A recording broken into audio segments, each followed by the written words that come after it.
The Kick-Off Breakfast Show. You're back on the Sterling Sports Kapiti Breakfast Show with Damian, and it is time to talk cricket now.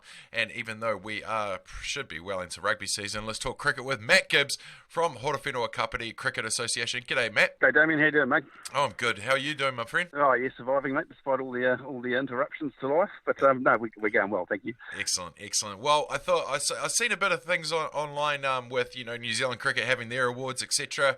And I thought it'd be a good time to do a wrap of the cricket season because some of our summer sports were just cut short. So, did you guys get to finish your season? No, we didn't. So we had our semi-finals in our presidents and second grade competition, and so we had finals set up to go the weekend after lockdown was came into place, and then we had our final round of our senior two-day competition, the Hall Shield, was also interrupted, so we didn't get to run a final or complete our final round. And how do you look at those finals? Is it a no contest? Is there a joint winner? How have you done that? No. So we're handing out the trophies to the highest qualifying team. So we look at it as if the finals were rained off, in which case that the top qualifying team takes the trophy. Right. Nice. Saves all hassle, I guess. Yeah, it does, mate. Absolutely. Well, plenty happened this season. So what were some of the highlights for you? Highlights this season, again, having a HK team, Livin Old Boys, taking out the Coastal Challenge is probably the highlight of the club season. They faced Wanganui United in the final and beat them pretty resoundingly. So that was really good reward for those boys. They've been the leading light this year and the team to beat all season. So it's good to see them beat all the teams out of Wairarapa and Wanganui. Outstanding. Always good to get one up against the neighbours. Absolutely, buddy. and numbers this year, there good numbers out there for the sport. Yeah, so we had one extra team in our President's grade, which is a good little bit of growth for us. And one of the club teams had an extra President's grade team as well. So it's good for cricket on nationwide. Generally, club numbers do struggle, so it's for us to get a couple of extra teams into our competitions this season was fantastic. Awesome. And what other highlights? What other things came about this season that maybe you didn't see coming? Well, certainly COVID, we didn't see that coming. No, it was really good. We had a difficult decision to make around awarding the Hall Shield, which is our premier two-day competition within Horowhenua Kapiti and Livin Old Boys. We awarded it to them at the end of the day. They'd had a couple of outright victories over Kapiti Old Boys and Pat Ram. And they deserved to take the trophy out in the end, but there was, it was a tough decision to make. They'd beaten Kapiti Old Boys outright in a day in the final round, in the first day of the competition, and then unfortunately where Pat Ram didn't get to finish their two-day game due to the lockdown coming in.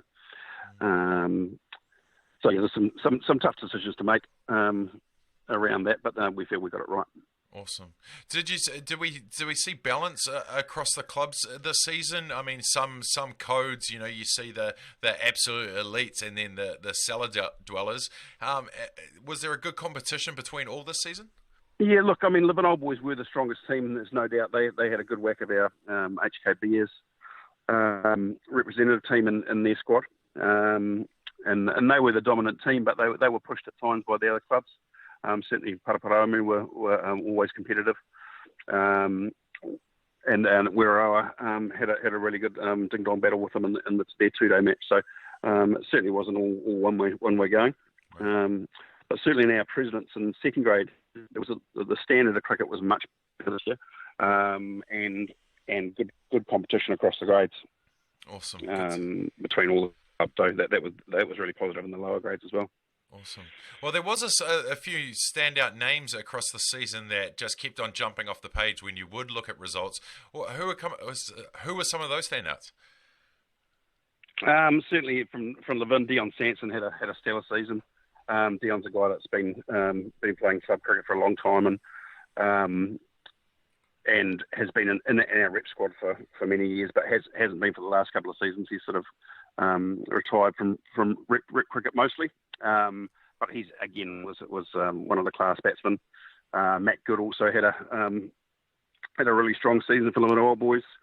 Kamal Patel bowled particularly well for Param Cricket Club this year. He had a really, really good season.